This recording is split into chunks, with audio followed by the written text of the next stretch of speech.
Hey everyone, and welcome to this explainer. Today, we are embarking on a really fascinating journey of measurement. We're going to explore a concept that we literally feel every single day, but we rarely stop to think deeply about it: temperature. We're going to travel all the way from understanding the intimate heat of our own bodies, like, say, when you wake up feeling just a bit feverish, straight out to the extreme limits of global climate science, and even the absolute boundaries of the physical universe. It's an incredible story of human ingenuity, precision, and those invisible forces that shape our reality. Let's get right into it. Okay, let's dive into this. We've got a really clear three-part micro to macro roadmap today. First up, we're looking at measuring the human body. Then we'll hit the science of scales. And finally, we'll wrap up with global weather and climate data. But before we get to all those high-tech sensors and massive sets of global data, I want you to picture something. Imagine you're a healer in the ancient world. How exactly did ancient doctors detect a fever without a thermometer? I mean, it's a great question, right? Well, observers in ancient India figured out that a fever actually affects a person's pulse rate. By carefully checking the pulse, they could estimate if a patient was running uncharacteristically hot. It was a brilliant early observation, but it evolved over time simply because it wasn't completely reliable. After all, plenty of other things like intense exercise or just feeling stressed out can also spike your pulse rate, even if you're perfectly healthy. We desperately needed a better way to measure hot and cold. So that brings us to Section 1, measuring the human body. Think about it like this. You can't just rely on touching someone's forehead to see if they're sick. Our hands can easily trick us depending on what we were touching just a few seconds before. To get a truly real reading, our medical tools have undergone this incredible evolution. Let's move through the timeline and see how this builds. We started in the ancient era with those pulse rate observations. Then, for a very long time in the 20th century, we relied on those fragile glass thermometers filled with a silvery liquid called mercury. Today, we've upgraded to fast-reading digital heat sensors.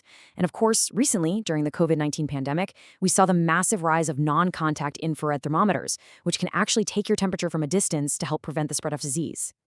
Now, you might be wondering, why exactly did we abandon those old glass mercury thermometers?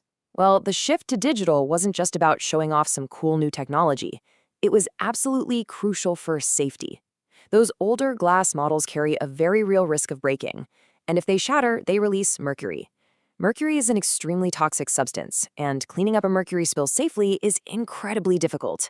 It's a real mess. That specific toxic risk is what drove the whole medical field toward digital sensors.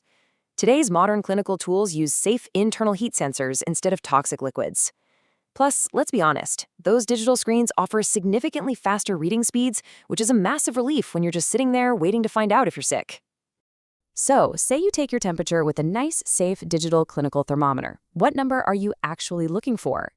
Well, the normal temperature of a healthy human body is widely considered to be 37.0 degrees Celsius, which is exactly equivalent to 98.6 degrees Fahrenheit.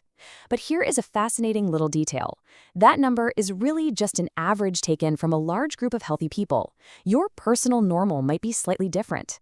It can vary just a bit depending on your age, the time of day, or even your activity level. In fact, you can actually be a scientist of your own body. It's a fun experiment. Try recording your own temperature variations over time. Here are the practical step-by-step tips to do it right. First, always wash the digital tip of the thermometer with soap and water before and after you use it, but keep the actual digital display dry. Then, hit reset. Place it securely under your tongue, wait for the beep, and read it. Try measuring your temperature at different times of the day, morning, noon, and night, and record those findings in a notebook.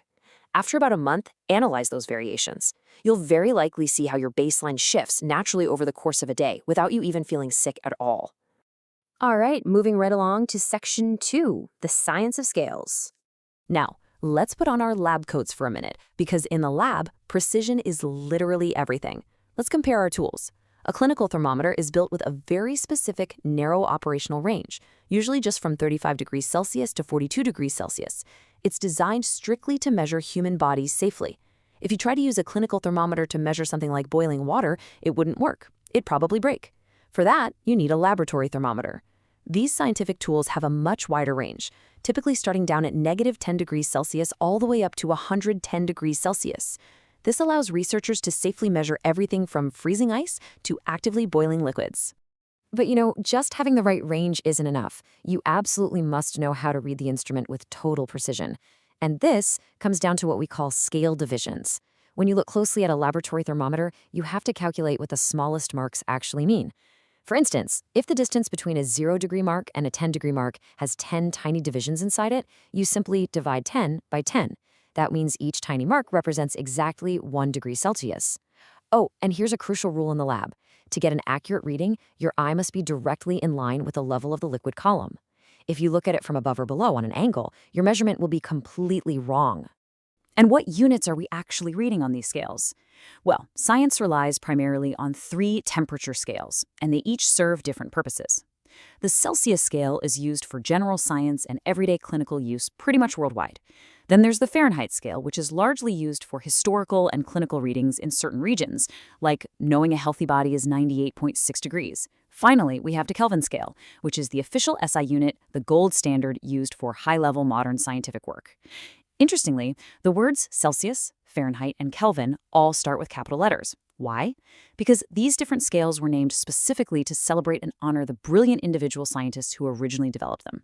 Now, what's really interesting about the slide is the extreme concept of Kelvin and how it points us to the absolute floor of temperature. This brings us to absolute zero. According to our current scientific understanding, while temperatures can go infinitely high, they simply cannot drop below exactly negative 273.15 degrees Celsius. That is 0 Kelvin. Absolute zero is the absolute lowest limit achievable in the universe. At that point, all thermal motion essentially just stops. You literally cannot get any colder than that. Let's zoom out now for Section 3, Global Weather and Climate Data. So, from the microscopic dead-stop freeze of absolute zero, let's shift gears to the macro scale. Let's start with simple air temperature.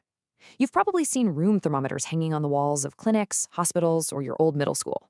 These simple tools show us how our immediate environment fluctuates. And it fluctuates a lot. Environmental factors like the shift from winter to summer, or simply the sun rising in the morning and setting at night, cause the air temperature around us to change constantly. But if you want to monitor the entire planet, we have to scale up those local observations.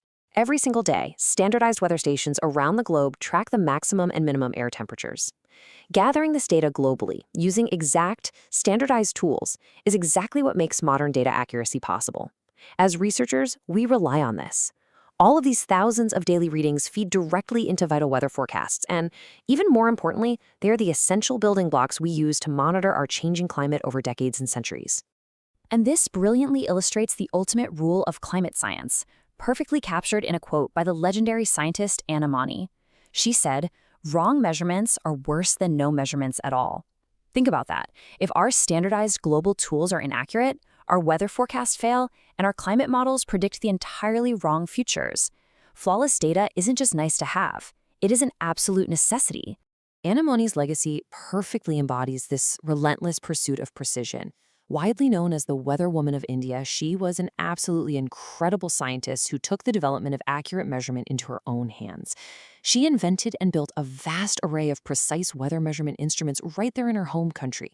Her brilliant work significantly reduced India's reliance on foreign-made scientific tools.